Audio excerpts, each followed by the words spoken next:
Hello, and welcome to Public Financial Disclosure Review. This is a massive open online course for folks who are new to the review of public financial disclosure reports. I'm Patrick Shepard, so welcome to part one of our massive open online course. Today what we're going to do is go through an exercise. We're not going to actually conduct the review, but we're going to talk about the parts of the report and the resources you need to conduct the review. And then we'll give you a chance between parts 1 and 2 to look at the report yourself, to practice using the resources, to see if you can come up with a list of questions and concerns for our fictional filer. So this is just an introduction to that first exercise to walk you through what you're going to be looking at and the resources available to you. We hope you're all doing well and staying safe as we manage in this difficult time. So what are we doing when we are reviewing public financial disclosure reports? Well, really what we're trying to figure out is if the report reveals any financial holdings or outside positions that are likely to pose a potential conflict of interest. And what we mean by conflict of interest really is a nexus between an employee's official government responsibilities and the financial holdings disclosed on their report. So this is the most important part of public financial disclosure review, is this substantive analysis to make sure that we're uncovering and taking steps to prevent potential conflicts of interest. So as you go through the report, I think it's important to keep this in mind, that that's the ultimate objective, is to identify and prevent potential conflicts of interest. But because this is a public financial disclosure system, we also have some considerations about complete reporting. The Congress has decided through the vehicle of the Ethics in Government Act and subsequent legislation that the public should be able to know the holdings of the senior government officials who file 278Es, or public financial disclosure reports. So we have a second obligation as ethics officials to ensure that these public financial disclosure reports are complete and that they contain all of the information required by the Ethics in Government Act. So what we have here is some questions to help guide your review. And if you keep these in mind as you work through the report, they're going to help you get 80-90% of the way there. And then we can rely on the resources to fill in the gaps to sort of help us with the tough calls. So our first set of questions deal with the potential for conflicts of interest. And the first question I like to emphasize, and if you keep this in mind, you will be well served, is do you have enough information to determine for every single entry whether that entry poses a potential for conflict or definitely will not pose a potential for conflict of interest. So if you're not able to make one of those two determinations about an entry, it's because you need more information. Either you need to know more about the financial holding, or you need to know more about the duties and responsibilities of the filer. So this is the first question that should animate your review, is are you able to determine affirmatively for every single entry that either this will not pose a conflict of interest or it potentially can, and we need to take steps at remediation. So that's our second question, is have we taken steps to manage the potential conflicts posed by an entry? So if you happen upon an entry and you say, hey, there's an entry, it looks like there's a nexus with the official duties, that looks like there's a potential for conflicts of interest. The next question you want to ask is, has our agency already taken steps to mitigate that potential conflict of interest? And typically this would be in the form of an agreement to recuse or not to participate in potentially conflicting matters. And a resource you could look to see if that's been taken care of is, in the case of a Senate-confirmed presidential appointee, reading their ethics agreement. The ethics agreement is very, very important in the review of those reports, and you want to make sure that the report reflects compliance with that agreement, but the agreement may include some remedial information, some information about the steps that have already been taken to mitigate potential conflicts that may appear on the report. So you want to look at those things in concert. For your officials who are not Senate-confirmed presidential appointees who file 278s, there may be a guidance document, an email string, a letter to the filer, a screening arrangement implementing a recusal obligation. So you want to look at those documents in the course of the review to see where it looks like there might be a conflict if it's already been taken care of. And I think this is especially important when we're talking about the annual reports. When we're talking about completeness, which is to say, when we're thinking about whether or not these reports contain all the information required by the Ethics in Government Act, one thing I like to think about is, does the report tell a coherent story? Does it seem like there are pieces missing? For example, maybe you have an outside position, but there's no retirement associated, or there's an active retirement plan, but no outside position, or the spouse has a job that looks like it should include incentive stock options or equity sharing, but those things don't appear on the report. So if the story doesn't quite make sense, you want to follow up so that you can figure out what's actually going on. I think one of the big skills that you develop over time as a reviewer is being able to see what's not on the report, to infer what's probably missing from the report so that we can help our filers complete as accurately as possible. Another thing we want to think about is, does the guide, the financial disclosure guide, discuss the entry? Because that's where we're going to find out about what is required, what information is required, and whether or not that entry is actually required to be on the form. And if we determine that the thing being disclosed is in the guide, we want to review that material to make sure that the entry is complete. And I think finally, this is sort of the telos, this is the purpose of the public financial disclosure report for the public, is, could a member of the public understand the report? Does this tell a coherent story that makes sense? Is the information complete enough that someone could understand it?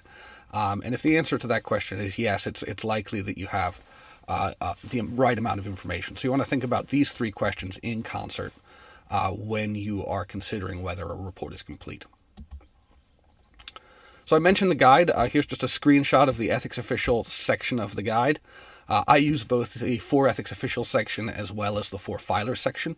I'll be honest with you, the reason I like the for filers section is because it has pictures, and the pictures help to sort of see what a complete entry looks like. So we'll be oscillating between these, and as you go through the exercise, I'd encourage you to make liberal use of the guide. Maybe even for every single entry, go and look it up, see what information ought to be reported.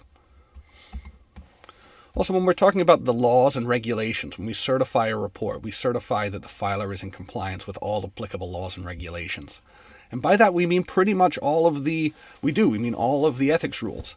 But there are some that we're going to rely on and go back to again and again and again. And here are a few of those. So 5 CFR 2634 is where you'll find the regulations and definitions for the disclosure portion of public financial disclosure. So if you're trying to figure out if something is sufficiently disclosed and you can't figure it out through the guide, or the guide's unclear, or you're not certain, go to 2634, because that's where you're going to find the definitions and the requirements for reporting, the timelines, the information about extensions, filing definitions, time periods, all that sort of stuff. And then when we're talking about the rules that might be implicated, the sort of things that we're trying to help prevent violations of with the public financial disclosure report, we want to think about all of the standards of conduct.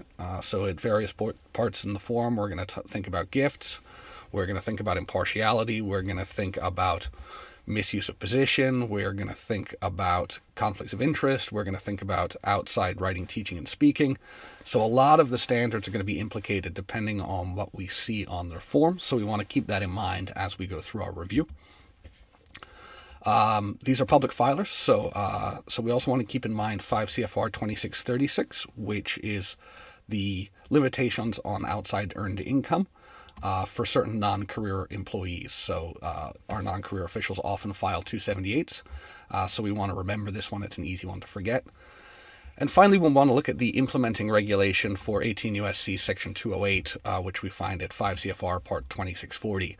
And again, 208 is our sort of granddaddy of the conflict of interest laws, in that, it is the law that deals with financial conflicts of interest. So that's the primary law we're thinking about, and that's implemented in regulation at 5 CFR 2640, and that's where you'll find the necessary definitions. We'll also, of course, want to think about the cross-referenced other conflict of interest statutes as we go through our review. So where we have outside activities, we want to think about sections 203 and 205. If we're receiving outside income, we want to think about 18 U.S.C. section 209. So we want to keep all of the rules in mind, because we will be certifying that someone is in compliance with all applicable laws and regulations. So here's the first page of the report, and you have a PDF copy of this available so that you can go through it. It has some information about our filer, and when we're talking about those two pieces of information, we're talking about the duties of the position and the assets that are disclosed. And in this case, I've completed this report using our integrity training platform as an exercise report, and I'm the CIO here at OGE, and we selected the CIO position because it's likely that your agency also has a Chief Information Officer, so you may be familiar with the duties of the position. So our review is going to be distinct to the duties and responsibilities of the CIO position. If this filer were in some other kind of position, we would want to balance, we would want to look for a nexus between the duties of that position and the reported assets. So the things we see here may pose a conflict for the CIO that may be just fine for, say, your agency's Chief of Staff or Chief Human Resources Officer. So we really want to make sure that we understand the duties and responsibilities of the position before we start our review. So I just want to walk through the report. We're not actually going to analyze these, but I just want to sort of show you what's on this report so you know where to look when you start conducting your review. So the first thing we have is the filer's outside positions. And it looks like he has two positions here. One looks like it may be with a nonprofit, and the other looks like it's with a corporation. So you want to take these one at a time and do an analysis. First, potential for conflict. Second, do we have enough information reported so that we're compliant with the Ethics in Government Act? And where we might start here is looking at the guide for positions held outside the United States government. It'll give us some information about complete reporting, and then we can use the laws and regulations to think about whether there's a potential for conflict or if we're going to need to do some counseling or recommend some remedial actions. The next part of our exercise, we have employment assets and income and retirement accounts. So we have a number of things disclosed here. And I think what we want to do is take each of these in turn, ask that first question, which is, do we have enough information to determine affirmatively that this either is a potential conflict and we need to take steps, or that it definitely will not pose a potential conflict of interest? And if we can't answer that, to find out what additional information we need, and then to also ask those questions about the completeness of the reporting. Does this tell a coherent story? Could a member of the public understand it? And does it contain all of the information that's required per the guide? So again, I'd recommend you look through each of these one at a time, and where you have questions, where you want more information, make a note of those things. And again, here is a picture of this place in the guide where you can make use of and take a look at each of those categories. In our next section, we have the filer's employment agreements and arrangements. So this is where we would see things like arrangements or agreements for future employment or retirement accounts from previous non-federal jobs. And again, so we have entries here. We want to take a look at it and see if there's a potential for conflict, and then also see if we have enough information. And we do have a section of the guide that can help us with that. Section 4, the filer has not disclosed any compensation in excess of $5,000 in a year. This is a place where if you don't see anything, you want to fall back on this question of, does this report tell a coherent story? Is it possible that a filer has forgotten to report something? And if we think that's possible, what is the question we need to draft and ask the filer to make sure that we can confirm either that the report is complete or that something else needs to be reported? And again, we have a section of the guide that can help us think that through, both the kinds of reports and the kinds of information that we'll need if there's an error.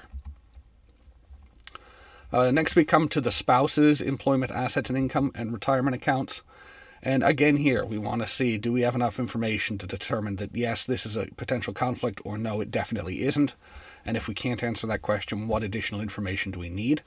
And we also want to ask those three questions about the completeness. Is it covered in the guide? Does it look like the entries in the guide? Does it tell a coherent story, or does it look like there's information missing? And could someone who's looking at this as a member of the public follow the report? And again, we do have a section in the guide, and I'd encourage you to make liberal use of this. And where you see something that doesn't appear here, you can always look back to the regulation to see if it's discussed elsewhere. That would be at 5 CFR 2634. We also have other assets and income. So this is sort of everything else, things that aren't affiliated with non-federal employment, aren't retirement accounts. So this would just be like, things you might hold in a brokerage account.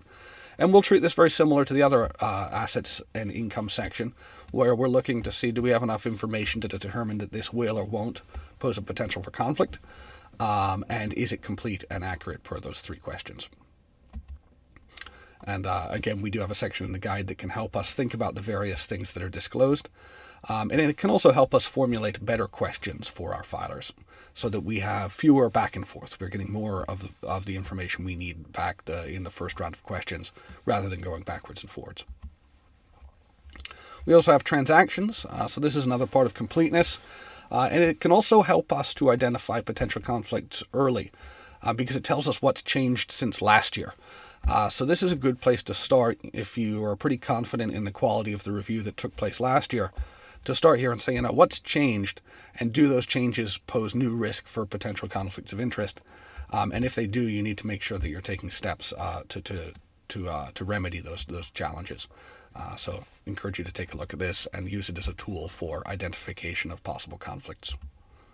And again, we have a section of the guide to help you do that and to help you sort of see what it looks like to be completely and fully disclosed. We also have a section on liabilities. A lot of liabilities are excluded, but if you have something here, we also have a section of the guide to help you think through that. When we're thinking about liabilities, usually we're thinking about a gift or a benefit or a sort of compensation that may take the form of a loan. So this is a place where there's a possibility for impartiality or conflict, but there's also a possibility that we need to think about things like 18 U.S.C. Section 209 and Subpart B of the Standards of Conduct. And finally, we have the gifts and travel reimbursement. So there's a duty to report gifts. We have something reported here, which we'll analyze in Part 2. But what you want to think about is the potential standards of conduct implications here. Hopefully, in an ideal world, in the filer's advice file, they may actually have come to you and sought advice before accepting gifts. That's an ideal case, but if you haven't seen these before, we will need to conduct a gift analysis on anything that's reported here. And again, we have a section of the guide to help us do that. So again, these are the questions to guide your review. Do you have that information you need to determine one way or the other? We have an ethics challenge that we need to take steps to remedy, or do you not? Have steps already been taken to avoid potential conflicts, and are those still being taken, or do we need to revise those? And when we're thinking about the completeness of the report, does the report tell a coherent story? Does the guide discuss the entry? Does the entry look complete according to the guide? And could a member of the public understand the report? So I hope you'll take some time to look through this report, to write down some of the questions you have, to identify places where there's a potential for conflict of interest, and think about what steps your employee might need to take in order to avoid those conflicts of interest. And just briefly what those steps may be, we may have an exemption in 5 CFR 2640. If no exemption applies, our options are recusal, which means not participating in potentially conflicting work, divestiture, which means selling an asset. A waiver is possible under 18 U.S.C. Section 208. If we just have an appearance concern, we may be able to do an authorization under 5 CFR 2635-502. But it's important to remember that that's only good if we don't have a 208 consideration. We can't fix a potential criminal financial conflict of interest with an appearance waiver under 502D. And in the case of outside work that's potentially conflicting, we may need to use a resignation. So as you complete the exercise, I would encourage you to think about what remedies would be appropriate where you find a potential for conflict of interest. So that's the exercise. I hope you find it useful to go through the exercise, to use the tools to think this through. And in Part 2, we're going to go through the report and conduct an analysis and try and come up with a good set of questions for our filers. So I look forward to seeing you in Part 2.